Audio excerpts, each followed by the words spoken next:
Supreme court 1950 से गलतियां कर रहा है।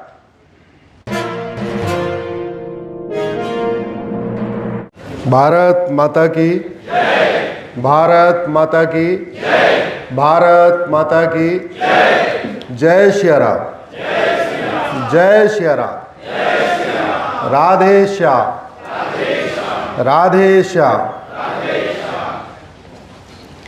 भगवान श्री राम का मंदिर बन गया है। भगवान कृष्ण की जी के मंदिर के लिए हम लोग संघर्ष कर रहे हैं।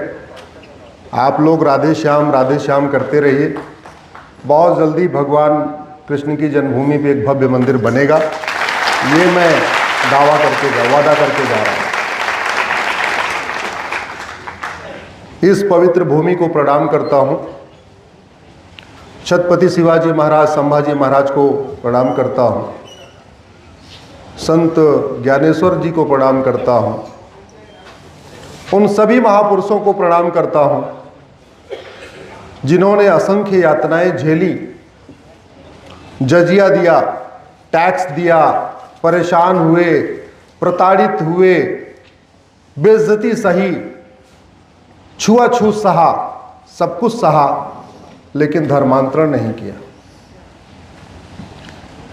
आज आपका जो कुछ नाम है या जो कुछ सरनेम है, इसके लिए संविधान का योगदान नहीं है। यदि आप अग्रवाल हैं, जैन हैं, माहेश्वरी हैं, सिंधे हैं, पवार हैं, मैं उपाध्याय हूं, कोई पांडे है, कोई तिवारी है, वो इस भारत के संविधान के कारण नहीं है। आज हमारी पहचान इसलिए है क्योंकि हमारे पूर्वजों ने बहुत यातनाएं झेली, जजिया दिया, लड़ाई किया, युद्ध किया, लेकिन धर्मांतरण नहीं किया।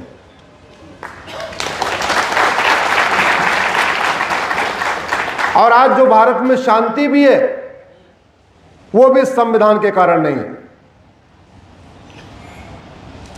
शांति वहां है जहां हिंदू मेजॉरिटी में है। जिन राज्यों में हिंदू कम हो गया है, वहां अशांति है। जिन जिलों में हिंदू कम हो गया है, वहां अशांति है। जिन तहसीलों में हिंदू कम हो गया है, वहां अशांति है। आप इलेक्शन कमीशन का डेटा उठा के देख लीजिए। हर चुनाव के पहले इलेक्शन कमीशन सेंसिटिव बूथ और हाई सेंसिटिव बूथ की एक लिस्ट बनाता है। जहां 100% हिंदू होते हैं, वो बूथ कभी सेंसिटिव नहीं होता, लेकिन जैसे ही कहीं पे हिंदू 70% हो जाता है, वो बूथ सेंसिटिव हो जाता है, और जहां हिंदू 50% हो जाता है, वो बूथ हाई सेंसिटिव हो जाता है। तो चुनाव आयोग भी मानता है कि जहां हिंदू ज्यादा है, वहां डेमोक्रेसी है, वहां लोकतंत्र है, और जहां जहां हिंदू कम हो रहा है, वहां लोकतंत्र कमजोर हो रहा है। 99%, 90, किसी गांव में, किसी मोहल्ले में 99 फैमिली हिंदू की हो और एक फैमिली कन्वर्टेड हिंदू की हो, वो आराम से रह लेता है। लेकिन जहां हिंदू 50% हो जाता है, वहां उसका रहना मुश्किल हो जाता है, त्योहार मनाना मुश्किल हो जाता है, अपनी संस्कृति का पालन करना मुश्किल हो जाता है। तो भारत में संविधान तब तक है जब तक हिंदू बहुसंख्यक है।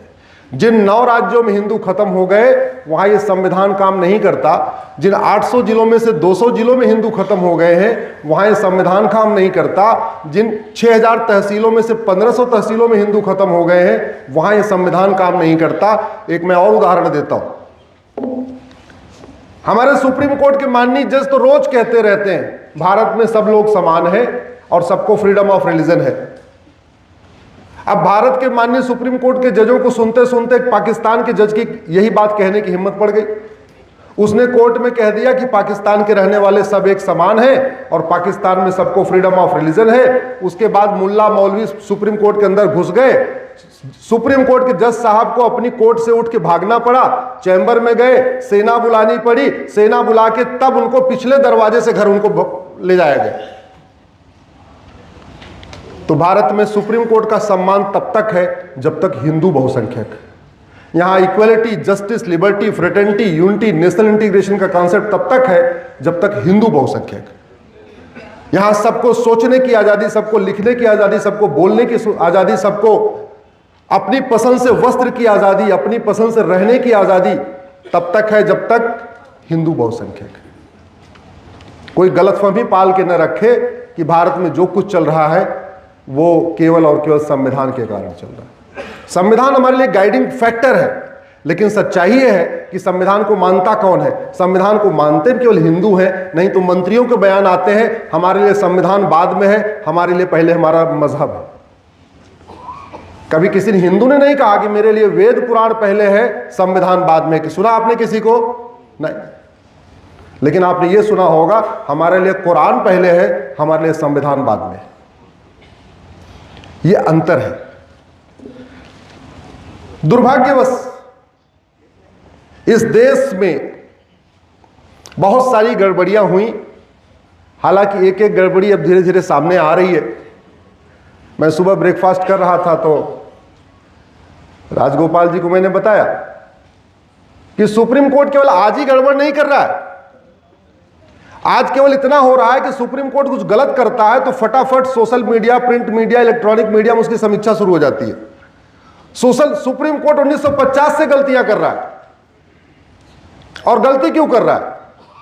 भारत में सुप्रीम कोर्ट के बनने के पहले भारत में एक प्रिवी काउंसिल हुआ करती थी।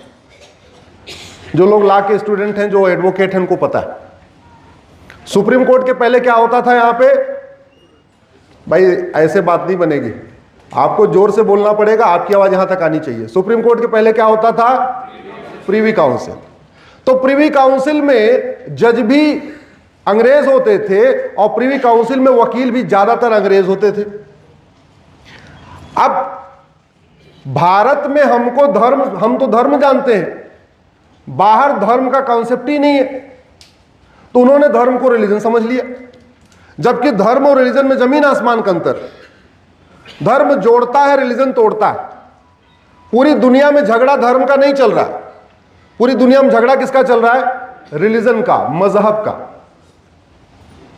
लेकिन प्रिवी काउंसिल वालों ने धर्म को रिलीजन समझा। उसके बाद 1950 में जब सुप्रीम कोर्ट बनी तो सुप्रीम कोर्ट के जज कौन बने? सुप्रीम कोर्ट के जज वो बने जिसके पिताजी अंग्रेजों के जमाने में बैरिस्टर थे, जो कॉन्वेंट में पढ़े थे या ऑक्सफोर्ड में जाके पढ़े थे। तो उनकी सोच भी वही रही जो प्रिवी काउंसिल के क्रिश्चियन जजों की थी। तो उन्होंने प्रिवी काउंसिल के जजमेंट को कॉपी पेस्ट मानना शुरू कर दिया। प्रिवी काउंसिल का जजमेंट पूरा अपने आप में ब्रह्म वाक्य हो गया। अब प्रिवी काउंसिल को फिर बाद वाले जजों ने उसको कोट किया, बाद वालों के बाद वालों ने कोट किया, बाद वालों को बाद वालों ने कोट किया। तो इस संविधान की जो संविधान को पढ़ा गया वो भारत के चश्मे से नहीं पढ़ा गया, संविधान को पढ़ा गया विदेशी चश्मे से, इसलिए सारा सत्यानाश हो गया।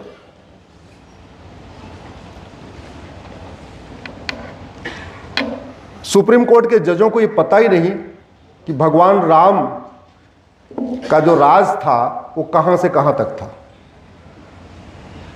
सुप्रीम कोर्ट के जजों को पता ही नहीं कि युधिष्ठिर कहां से कहां तक के राजा थे।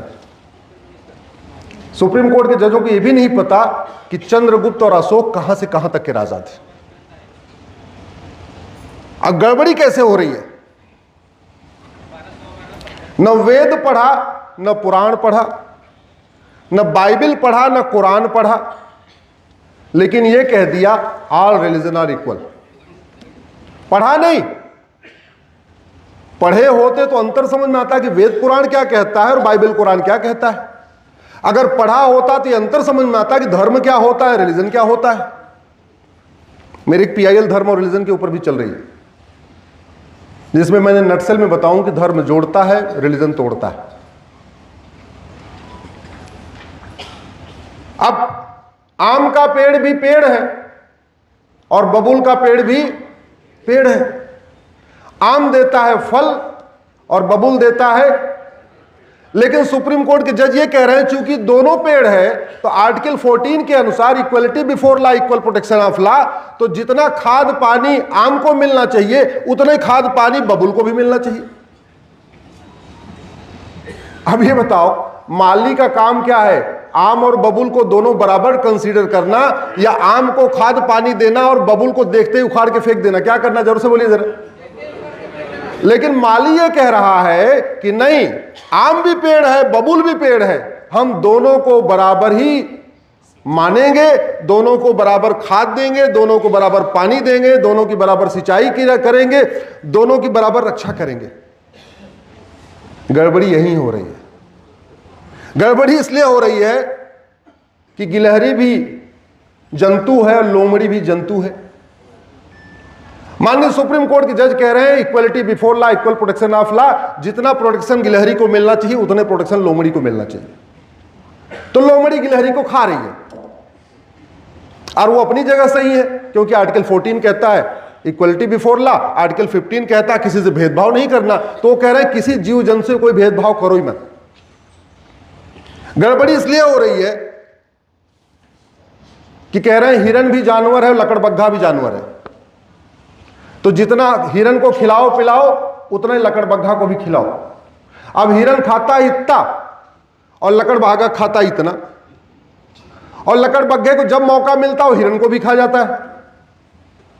लेकिन हमारे माननीय सुप्रीम कोर्ट के जज कह रहे हैं नहीं, आर्टिकल 15 कहता है कोई भेदभाव नहीं करना है, दोनों ही जंतु हैं, दोनों ही जानवर हैं, दोनों ही पशु हैं, इसलिए इनके साथ इक्वल ट्रीटमेंट होना चाहिए। यही सेकुलरिज्म है। सेकुलरिज्म समझ रहे हैं ना आप? यही सेकुलरिज्म है। गाय दूध देती है और भेड़िया गाय को खाता है, लेकिन सेकुलरिज्म के अंतर्गत गाय और भेड़िया दोनों बराबर है। ऐसी ही और वीडियो को देखने के लिए चैनल को सब्सक्राइब कीजिए, वीडियो को लाइक कीजिए, कमेंट कीजिए और शेयर कीजिए।